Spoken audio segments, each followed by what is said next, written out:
As winter melts into spring, the season of Lent draws towards its close, and I feel the need to discuss a life-threatening disease with you today. A life-threatening disease to which we have all been exposed. Anxiety, fear, and worry are all of the symptoms. Some symptoms which you may be experiencing in your own life. Symptoms that rob us of feeling happy and joyful, content, or successful. These symptoms keep us wound up tightly, stressed, and sometimes ready to explode at a moment's notice. But if these are the symptoms, what is the disease? And, more importantly, is there a cure? For many people today, totally living without worrying sounds just as impossible as totally living without breathing.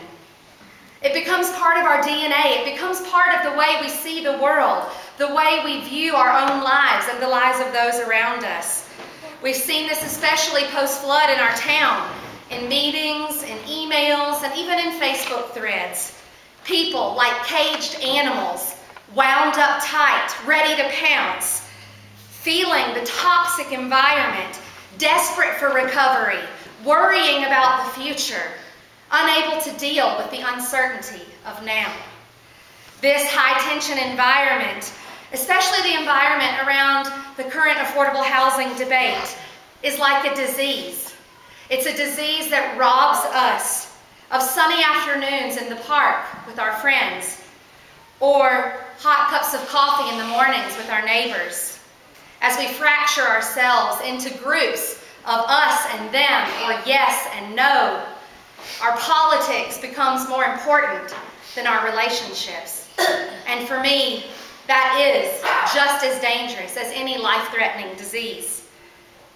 Now, I'm not saying that the issue of affordable housing or any other issue with which you argue about is not important, but I'm saying that as we work towards our beliefs and as we work towards making our ideals present in the world, I wonder what the whole process would look like if we zapped the anxiety out of the situation.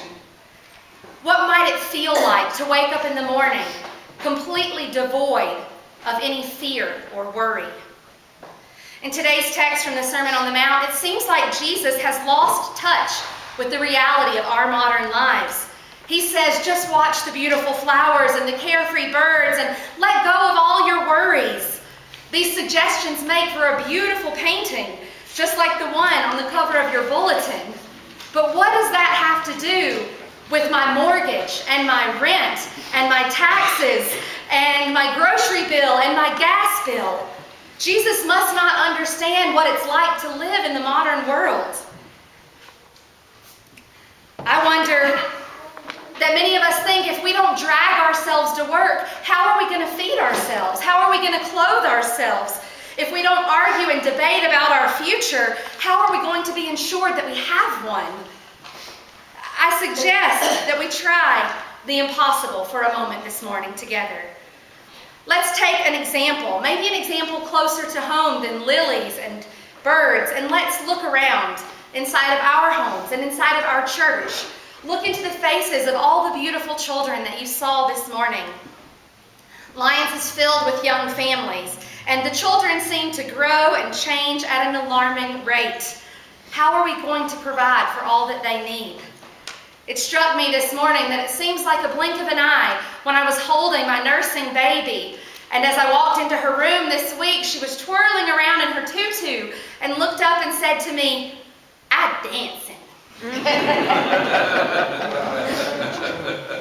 She doesn't worry about where her next meal is coming from or even who's going to change her soiled diaper. She spends her time dancing. And for me, it's a good example, a good reminder of how I perhaps should spend a little bit more of my own time. Whether I work or worry or plan or save, Lillian continues to grow up and to change and to develop. Life goes on, and if I'm busy being afraid of what I don't know, of what will come, then I miss the moment. I miss the now. I miss the twinkle in her eye as she collects river rocks and the delight that she has when she screams, "Cuckoo, cuckoo," as our clock goes off. to miss the moments, wrapped up in our own adult concerns and worries and fears. You all know that I studied German language, and as a grammar nerd, my favorite tense was the present perfect. I have worried, but I no longer want to worry. I have worked, and I continue to do so. I have feared change, but now I accept it and choose instead the joy of anticipation. The present perfect tense combines the past, or for those of you grammar nerds like me, the past participle of a verb with the present tense of the verb to have.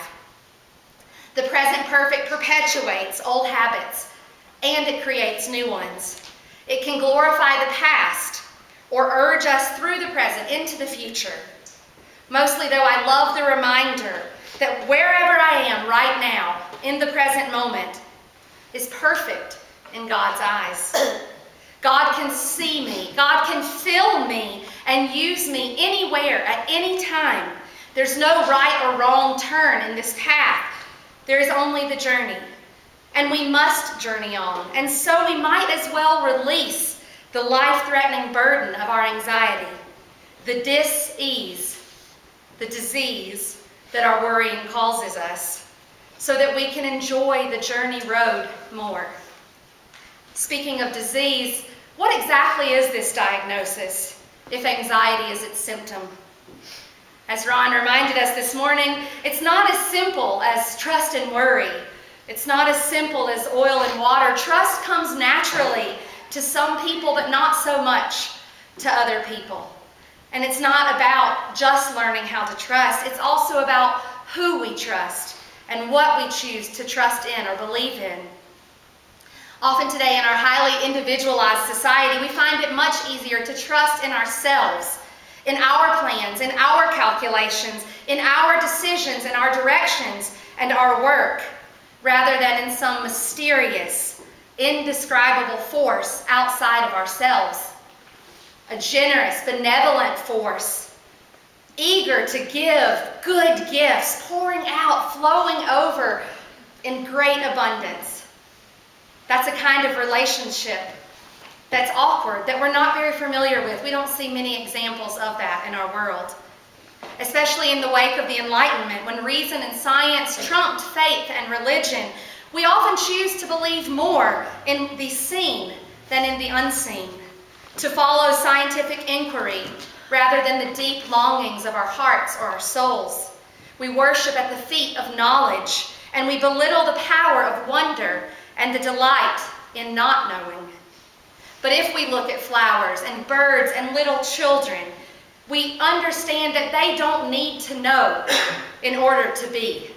They don't need to be in control of their lives in order to live or to draw breath. All they need is to keep on breathing, keep on dancing, keep on being perfect in the presence of every moment. Our disease is our desire to be in control of life. Worry and fear and anxiety are the symptoms that are killing us and robbing us of the life that we were meant to live, the life that we were created to live. And the cure for the disease is faith. That sounds like a Sunday school answer. Have faith in God, trust in God. What is faith? And how can we know if we cannot know, if we cannot prove? How can we have faith? The end of this text, chapter 7, verses 7 through 8, gives us a starting point. Ask, seek, knock. Faith is not about figuring things out. It's about letting go of the need to figure it all out. It's about leaning into our questions and our doubts, going on an active hunt for what we long to know and experience, daring to ask the questions that others might find challenging or insulting or impolite. God doesn't need our manners. God needs us to be honest and truthful about where we are on the journey, what we're going through, and what we hope to achieve someday. God accepts us just as we are, filled with doubt, filled with worry, filled with imperfections and brokenness and pain. But God does not leave us broken in the doorway. God pulls us in and transforms us, perfects us in love, as the scriptures say, creates in us a new heart. It's a great promise that God makes in return for our risk. If we ask, we will get an answer. We may not like it. We may not even understand it, but we will get a response. If we seek, we will find the truth, even if it inconveniences us, or if it forces us to change our perspective or our opinion. If we knock, God will open the door and invite us to come in just as we are. Invite us to come into the spirit of beloved community. Invite us to lean into the spirit of mystery and not knowing. God will lead us on our journey. God will save our lives. God is the cure to our dis-ease. And God promises to fill us with joy and to make our present moments perfect.